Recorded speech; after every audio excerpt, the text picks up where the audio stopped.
Dear BPSC aspirants, आज हम राष्ट्रीय स्वतंत्रता आंदोलन के बारे में पढ़ेंगे, यानी कि 1885 से और उसके बाद घटित होने वाली सारी घटनाओं के बारे में हम पढ़ेंगे।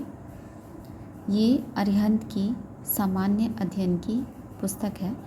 इसके सारे पॉइंट्स एक नोट्स की तरह हैं। इसको पढ़ने के बाद आपको नोट्स बनाने की आवश्यकता नहीं होगी। तो चलिए हम स्टार्ट करते हैं। तो हमारा पहला जो टॉपिक है, भारतीय राष्ट्रीय कांग्रेस 1885 ईस्वी।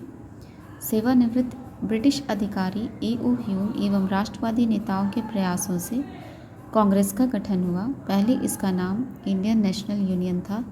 दादा भाई नौरोजी ने इस संस्था का नाम कांग्रेस दिया। भारतीय राष्ट्रीय कांग्रेस का पहला अधिवेशन दिसंबर 1885 में बम्बई में गोकुलदास तेजपाल संस्कृत महाविद्यालय में हुआ। पूर्व नियोजित स्थान पुणे था, किंतु वहां हैजा फैलने के कारण बम्बई को चुना गया। इस अधिवेशन में कुल 72 सदस्यों ने हिस्सा लिया था। व्योमेश चंद्र बैनर्जी कांग्रेस के पहले अध्यक्ष थे। 1885 से 1905 ईस्वी तक कांग्रेस में उदारवादी नेताओं का दबदबा रहा, लेकिन आगे गर्मपंथी नेताओं ने प्रमुखता प्राप्त की। उदारवादी नेता संवैधानिक तरीके से भारत में सुधारों की मांग कर रहे थे, जबकि गर्मपंथी नेता स्वराज की मांग को मुख्य मुद्दा बनाना चाहते थे।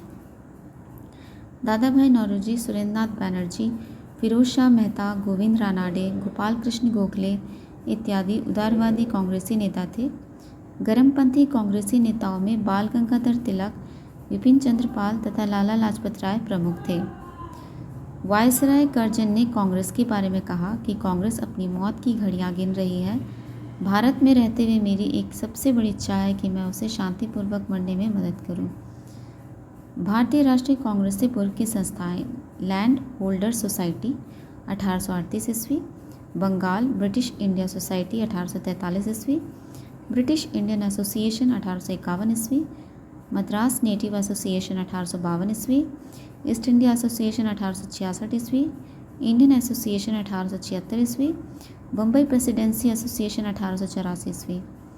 बंगाल विभाजन, जो कि 1905 ईस्वी में हुआ था। बंगाल में जारी राष्ट्रीय चेतना को समाप्त करने के उद्देश्य से लॉर्ड कर्जन ने 20 जुलाई 1905 को बंगाल विभाजन की घोषणा की, जो 16 अक्टूबर 1905 से प्रभावी हो गया।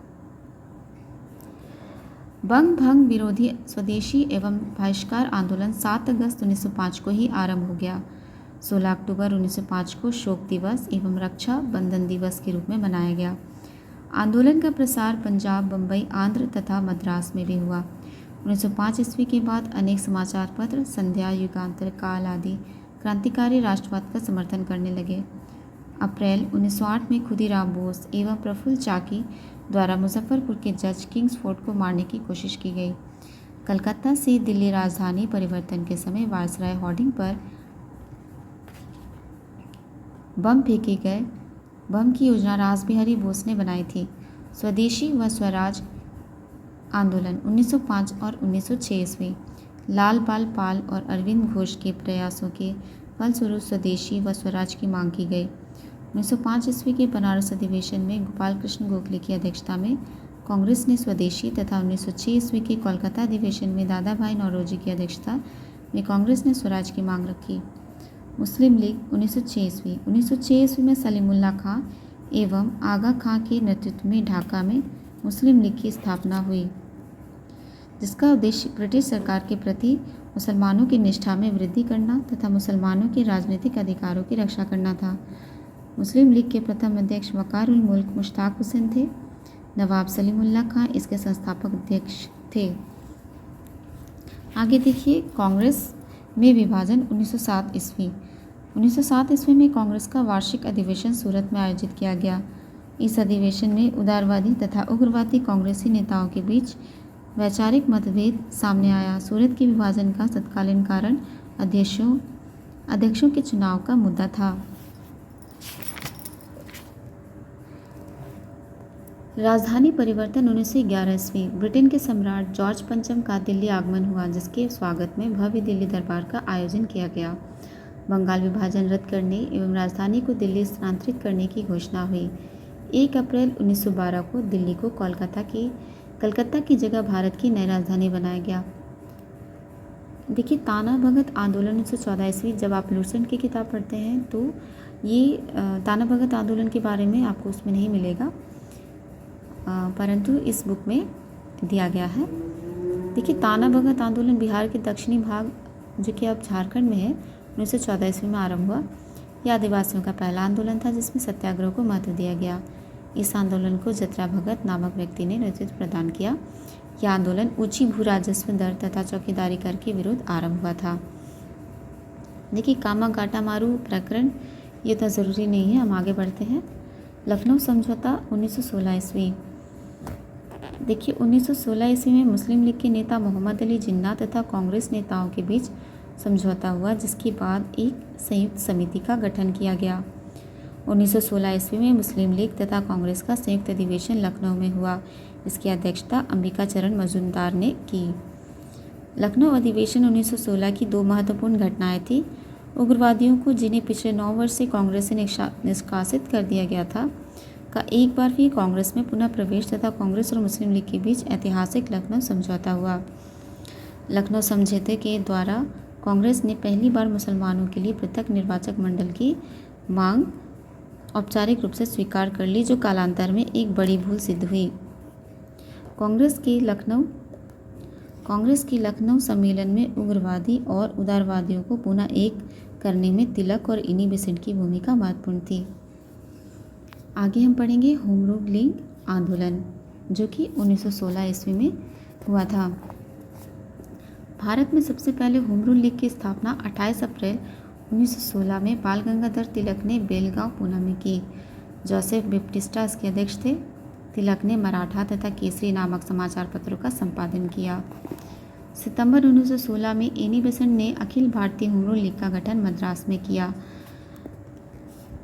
जॉर्ज अरुंडील इस होम रूल लीग के सचिव थे।